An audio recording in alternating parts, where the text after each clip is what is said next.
दोस्तों नमस्कार, मैं उमेश गौतम समग्र प्रदेश समाचार से। कुछ अनसुलझा और कुछ सुलझा। अमेरिका ईरान 14 दिनों के लिए युद्ध विराम हो गया और क्यों हुआ, कैसे हुआ, ये पूरा देश जानता है। पूरी दुनिया जानती है कि ट्रंप का बड़बोलापन और ईरान की यह बात कि हम मरने के लिए तैयार हैं पर झुकने के लिए तैयार नहीं। फिर भी बात चाहे जो भी हो, पर जो हुआ वो बहुत अच्छा हुआ। 8 अप्रैल 2026 रिपोर्ट के अनुसार अमेरिका और ईरान के बीच लगभग 40 दिनों के लिए युद्ध विराम कर दिया गया। और युद्ध विराम अमेरिका के अपने तर्क हैं और ईरान के अपने तर्क हैं। ईरान कह रहा है कि हमारी 10 शर्तें मान ली गई हैं और हमारी जीत हुई है, इसलिए हमने युद्ध विराम स्वीकार किया है। वही अमेरिका कहता है, मैंने कहा था कि अगर नहीं हुआ तो नक्शा बदल दिया जाएगा। अब कारण चाहे जो भी रहा हो, पर पूरे विश्व स्तर के लिए खुशी की बात है कि युद्ध विराम हो गया और होर्मुज से प्रतिबंध हटा लिए गए हैं। सबके विमान, तेल और गैस की आवाजाही शुरू हो गई है। ये पूरे विश्व के लिए एक सुखद खबर है।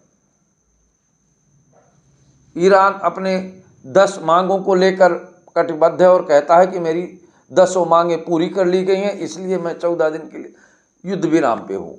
विराम के कारण कोई भी रहे हों, पर यह बात तो सुनिश्चित है कि ये देश और राष्ट्र के हित में है, पूरे मानव जात के हित में है।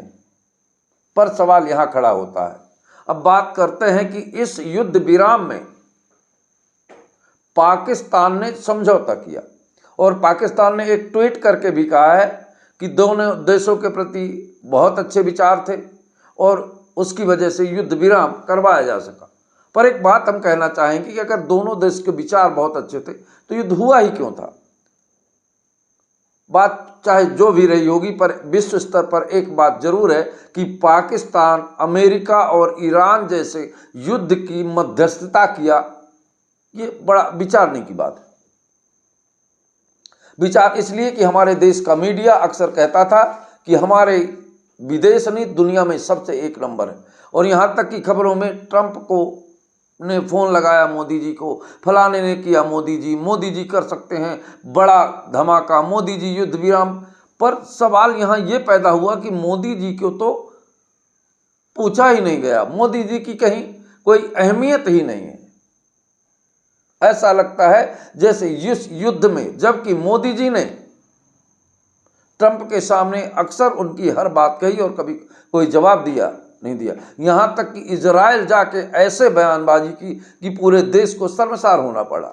इजराइल को फादरलैंड और भारत को मादरलैंड जैसी बातों का उद्बोधन किया। उसके बाद भी भारत की मीडिया ने उनका पूरी तरह से सपोर्ट किया। उसके बाद जो बातें सामने आ रही हैं कि अमेरिका और ईरान और इजराइल के युद्ध में पाकिस्तान ने मध्यस्थता की।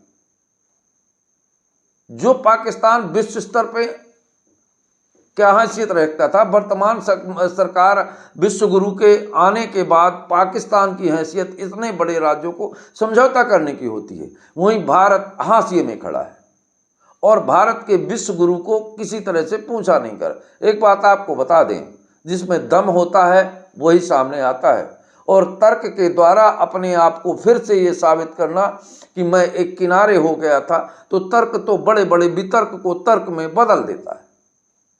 ये पूरे भारत को सोचने की बात है। हाँ, एक बात जरूर है, हमारे देश के प्रधानमंत्री, अगर ये कहा जाए कि विश्व में सबसे ज़्यादा देशों का दौरा करने वाले प्रधानमंत्री बन गए हैं, तो ये अतिशयोक्ति नहीं है। पर एक बात और कहना चाहेंगे,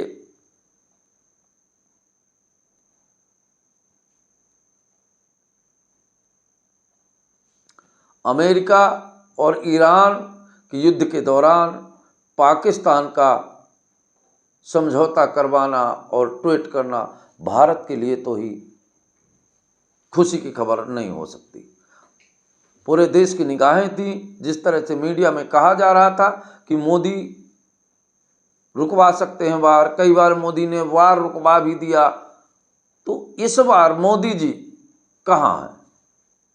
और कहाँ है वो 56 इंची शेर, और कहाँ है वो विश्व गुरु। आखिर झूठी बातें मीडिया को फैलाना इस बात को साबित करता है कि मीडिया ही गलत है। एक बात आपको बता दें, पत्रकारिता एक मिशन है और मिशन में सच्चाई दिखाना अधिकार भी है और कर्तव्य भी है, और कर्तव्य परायणता ही पत्रकारिता की प्रमुख बात। पर आज तकलीफ है कि हमें थोड़ा सा इस बात का कि हम तो ये कहेंगे कि ये स्थायी शांति हो, पर अभी इसे स्थायी शांति विराम नहीं कहा जा सकता। ये मात्र 14 दिनों के लिए है। अब देखना ये होगा कि ये क्या रंग दिखाती है और भारत कहाँ खड़ा है, ये सोचने वाली बात है।